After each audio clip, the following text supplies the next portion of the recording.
So the first thing is that we're here to help. And I think that, that's really what we're here for. So Healthy Gamer is a community to help people who struggle with any of this stuff. And I've noticed that, on the internet, we have a tendency, I'm guilty of this myself, to, dehumanize people that we encounter on the internet. We have a way of dehumanizing the streamers that we watch. We have ways of dehumanizing each other in Twitch chat. We have ways of dehumanizing the people that we play against because they're better than we are and we lose and therefore they suck at life. That's just what the internet does. And I think one thing that I've been super happy about in terms of stream is that sometimes we've had a couple people on that I later learn are somewhat disliked on the internet and are judged for being a particular way. And I'm not saying that people should not be held responsible for their actions, but in my overwhelming experience, when you talk to someone who has done something wrong, there's like a complicated situation. And I'm not saying that they didn't do something wrong. They absolutely did something wrong and they should be held responsible for that. But that, like, you can learn from that. And especially the person who perpetrated the wrong thing, there can be like two ways to handle that. Either you learn from it or you don't. And I'm a big fan of helping people learn from their mistakes. Um, just a little bit about sexual harassment. So like I've spent a lot of time in my personal career supporting victims of sexual harassment. Not just sexual harassment. I mean, a lot of times like sexual trauma. So like people who have been sexually abused as children and things like that. And my heart absolutely goes out to them. We absolutely want to support anyone who's been a victim of a sexual crime. Um, and the other interesting thing though is I've also worked a fair amount with people who are sexual harassers. I've worked with people who, wind up with court ordered sexual harassment, education and that kind of stuff. I've worked with in corporate consulting around sort of like, treating people well and all that kind of stuff. And in my experience, so first thing that you guys have to understand is that I'm not an expert in this stuff. Okay. So like I understand psychology, neuroscience, meditation, spirituality, sure. When it comes to sexual harassment and society, like sociology, like I'm not an expert. So there are going to be people who know way more about this than I do. But I feel like, people are kind of have been asking. So I'm just going to share a couple of thoughts. So when it comes to sexual assault, just in my raw experience, there tend to be like two kinds of like sexual harassment. One is what I consider like malevolent or evil sexual harassment. And this is the kind of thing where you have someone who's in a position of power who literally uses that power to take advantage of someone in a sexual way. And like it's pretty simple, it's pretty blatant, it's pretty evil, kind of like open and shut. The interesting thing though is that I think that there's another kind of like dehumanization that goes on that can have sexual like connotations to it, which is sort of like sexual harassment out of ignorance. And so these are people who, like, I think about the 16-year-old kid who's playing Call of Duty and like, when a female gamer says something on voice chat, they start like saying all kinds of sexually inappropriate things. And in my mind, like, both of them are assault or bad in some way, but in my mind, like the two come from very different places. And once again, you guys are welcome to disagree with me or tell me that I'm wrong, and I'm open to that. But I just think that there's a difference between, like a corporate executive sexually harassing or having an affair with his secretary and a 16-year-old Call of Duty kid like talking about vaginas and penises when a girl shows up in voice chat. And you're welcome to say that those are not separate and that that's a mistake on my part. That's fine. I'm open to that view. It's just I view those things as different. So when I've seen sexual, uh, you know, harassment or assault or call it whatever you want to, like I think some of it is just simple power games and malevolence, and other parts of it are like the kid is just dumb. Like it's almost like sexual ideas that are based in ignorance and like fostered through echo chambers. And I think that that's like to me they feel somewhat different. They may not be different. I could be wrong. Maybe that's malevolence and power games too, but I have a hard time believing that a 16-year-old playing Call of Duty like living in his mom's basement it has power over anything in life. Um and so we live like in an internet that's full of echo chambers where like bad ideas get propagated and people start to believe things about classes of people without any sense of actual like individuality or experience. Like the 16-year-old kid who plays Call of Duty has never talked to a girl. Like he has no idea what he's talking about. And we tend to dehumanize groups of people, and that's something that here at Healthy Gamer we're like actively fighting against.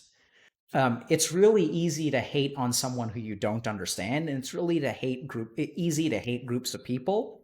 And what I'd really like to do is talk about like I'd really love to talk about talk to the most toxic masculine people out there. And I said this a couple weeks ago when the George Floyd protests picked up. Like, I don't understand. So when I see a problem, my approach is to like try to understand the problem. I'm not saying that people who did something wrong shouldn't be held responsible, but I don't stop by just blaming them and holding them responsible. I think we have to understand as a society, like, why is this happening in every slice of society? It's happening in corporate boardrooms, it's happening in families, it's happening in churches, it's happening in gaming. It's like, and with the case of police, I think the same thing I said there applies here, which is like, people talk about firing a particular police officer or firing a particular police chief, but the whole issue is that getting rid of a particular officer is like not going to solve the problem, because police brutality is like has been going on for like 30 years, 40 years, 50 years. There's a systemic problem. And what I'm really confused about, I mentioned this a couple weeks ago, what I'm really confused about is like when a cop goes to work and he like starts his or her shift, what is in his mind? Like, what is he setting out to do? Is he setting out to protect people or like catch criminals or not let people get it? Like, I don't understand what's in the head of cops. But clearly there's something going on where like what's in their head is like not translating into like what we think a police force should do. It's become like us versus them. We've started like, we're supposed to be on the same team as police, and like it's like a versus game instead of a co-op game. And so I mentioned that, a couple weeks ago, but what I'd really love to do to like understand and try to solve like police brutality in this country is to like talk to 200 police officers and just try to get a sense of like what on earth is in your head when you go to work. What are you trying to do? Like, what are your goals? What do you think the problems are? Like, who's the enemy? Right? Like, who's the enemy in a police officer's mind? Is it a citizen? I saw a video of a cop like planting evidence. Like, why on earth? Like, what goes through your mind when you like plant drugs in a person's car? Do you think that they're guilty and you're sure that they're guilty and you just decide that you need to doctor the evidence because you already know they're guilty? Like, what's going on? Like, I don't know. And so that's my approach to things. It's just how I like to do things, is I like to understand, what's going on in the minds of perpetrators, because I think that you have to understand what's going on in the mind of a perpetrator if you want to get them to stop. I don't think firing them, I mean, sure, you can fire them because that can be appropriate if they really, stepped out of bounds and stuff like that. I'm not saying that that shouldn't happen. But what I'm saying is that you can't, like, there's a deeper problem in our society that spans basically every aspect of it. Issues of gender, masculinity, respect, dehumanization, like this is a widespread problem. And it's my personal approach when I see a problem that's so big to try to understand like what's going on.